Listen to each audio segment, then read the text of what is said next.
ജനാധിപത്യ പ്രക്രിയയിൽ ശക്തമായി നിൽക്കുന്നു എന്നതാണ് ഇന്ത്യ രാജ്യത്തിന്റെ നിലനിൽപ്പിന് ആധാരമെന്ന് സംസ്ഥാന ലൈബ്രറി കൌൺസിൽ അംഗം ടി കെ വാസു.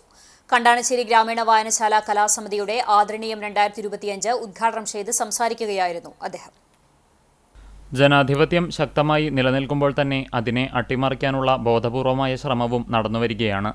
ജനാധിപത്യ പ്രക്രിയയുടെ ഏറ്റവും പ്രധാനപ്പെട്ട പാർലമെന്റിൽ ചർച്ച ചെയ്യാൻ വേണ്ടി പോലും പുതിയ വിദ്യാഭ്യാസ നയം രൂപപ്പെടുത്തുന്ന സമയത്ത് തയ്യാറായില്ല എന്ന ചരിത്രം പുതിയ കാലത്ത് നമ്മുടെ മുന്നിൽ വരികയാണ്.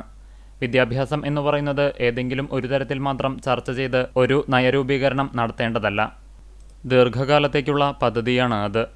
നിർഭാഗ്യവശാൽ ഇന്ത്യയുടെ ജനാധിപത്യ പ്രക്രിയയിൽ ഏറ്റവും പ്രധാനമായി പ്രഖ്യാപിക്കപ്പെടുകയും അംഗീകരിക്കപ്പെടുകയും ചെയ്യുന്ന ജനങ്ങൾ തിരഞ്ഞെടുത്തിട്ടുള്ള ജനപ്രതിനിധികളുടെ ജനപ്രാതിനിധ്യ സഭയിൽ പോലും ചർച്ച ചെയ്തിട്ടില്ല എന്ന അപകടം നിലനിൽക്കുകയാണെന്നും ഇത് രാജ്യത്തിന്റെ ഭാവിക്ക് ഭീഷണിയാണെന്നും വാസു കൂട്ടിച്ചേർത്തു. വിദ്യാഭ്യാസം എന്ന് പറയുന്നത് ഏതെങ്കിലും ഒരു തരത്തിൽ മാത്രം ചർച്ച ചെയ്ത് ഒരു നയരൂപീകരണം നടത്തേണ്ടതല്ല. അത് ദീർഘകാലത്തേക്കുള്ള പദ്ധതിയാണ്.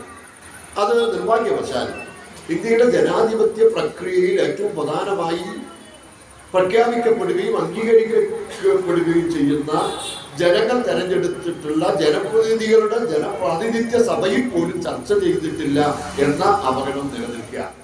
വായനശാലാങ്കണത്തിലെ കെ കേശവേട്ടൻ സ്മൃതി മണ്ഡപത്തിൽ നടന്ന ചടങ്ങിൽ വായനശാല പ്രസിഡന്റ് ബാലകൃഷ്ണൻ നരിയമ്പുള്ളി അധ്യക്ഷനായി. Chowwannur block panchayat vice president K Pramod, Kandanassery ഗ്രാമപഞ്ചായത്ത് വൈസ് പ്രസിഡന്റ് NS ധനൻ, സാഹിത്യകാരൻ രജിതൻ മാസ്റ്റർ, വായനശാല സെക്രട്ടറി VD ബിജു എന്നിവർ സംസാരിച്ചു. വിവിധ പരീക്ഷകളിൽ ഉന്നത വിജയം നേടിയ വിദ്യാർത്ഥികൾക്കും വായനോത്സവം വിജയികൾക്കും ഓണാഘോഷത്തിന്റെ ഭാഗമായി സംഘടിപ്പിച്ച പൂക്കള മത്സര വിജയികൾക്കും വനിതാവേദി സർഗോത്സവത്തിൽ പങ്കെടുത്തവർക്കും സമ്മാനങ്ങൾ വിതരണം ചെയ്തു. വായനശാല മുൻ സെക്രട്ടറിയുടെ സ്മരണാർത്ഥം ഏർപ്പെടുത്തിയ ചികിത്സാ ധനസഹായം ചടങ്ങിൽ കൈമാറി.